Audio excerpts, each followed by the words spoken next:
आज तपाईहरु सबैजनालाई चाहिँ मेरो यो मिनी ब्लगमा म चाहिँ आज हाम्रो लिम्बूहरुको प्रोग्राम छ साउथ एरोमा, त्यही भएर प्रोग्राममा जानलाई चाहिँ रेडी हुँदैछ। हामी दुईजना बुढाबुढी जानु भएको।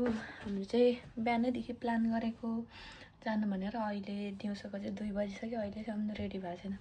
अब चाहिँ म रेडी हुन थालेको। क्यामेरा समाइदिने मान्छे पनि छैन, क्यामेरा चाहिँ भित्तामा राखेर गर्नुपर्ने हुन्छ। चाहिँ पहिला सेरम लाउँछु, फेस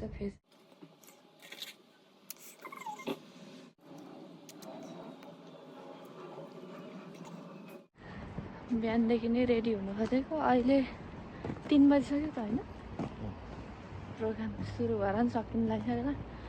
भर्खर जाँदैछु। यता हेर्नु एकचोटि, हेर्नु न एकचोटि। मेरो कपाल चाहिँ डेन्जरै कस्तो पहेँलै भएको छ।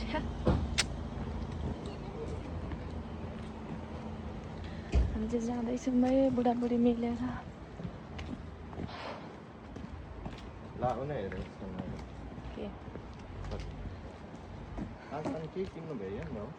पानी पर्न आँटिसक्यो। भरे फर्किँदाखेरि त्यतैबाट साउथ एरोमा निस्केर एभरेस्टमा धेर बस्ने होइन, गएर यसो 15-20 मिनट बस्ने, खाने अनि भाग्दिने। ओहो, हामी चाहिँ जाँदैछौँ। जाँदा जाँदै चाहिँ पानी पऱ्यो चाहिँ छाता ओढेर जाँदैछौँ।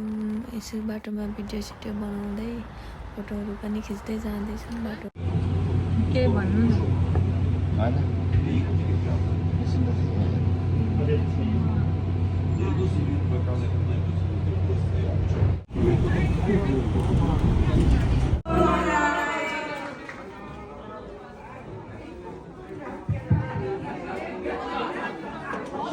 दर्शकमा हाम्रो आवाज देखिने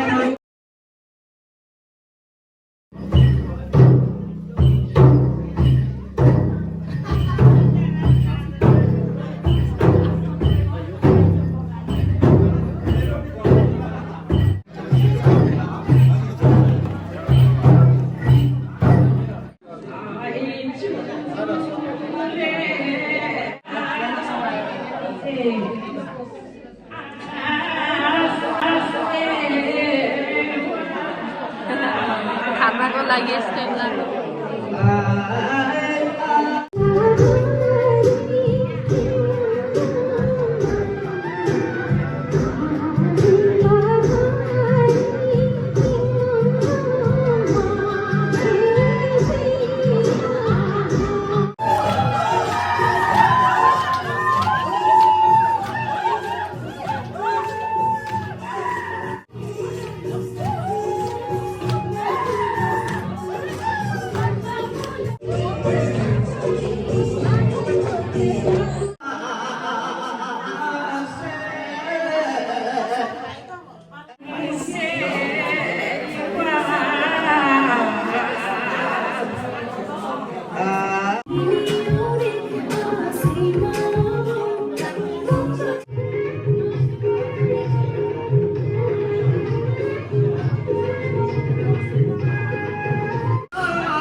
फर्स्ट प्राइजको लागि हार्दिक बधाई लन्डन चुम्लुङ सेवा रौला। धन्यवाद। ल उता है ल तालिया। उहाँ चाहिँ हाम्रो गायिका निरन्ता चेम्जाङसँग पनि फोटो खिच्यौँ। अनि अब चाहिँ हामी प्रोग्राम सकाएर खानासाना खाएर फर्किनु लाग्यो। बस स्टपमा चाहिँ बस फर्किरहेछौँ। पानी परेर चाहिँ एकदमै जाडो भएको थियो। आजको प्रोग्राम चाहिँ एकदमै रमाइलो भयो। सबैजना रमाइलो गर्यो। Thank you for watching.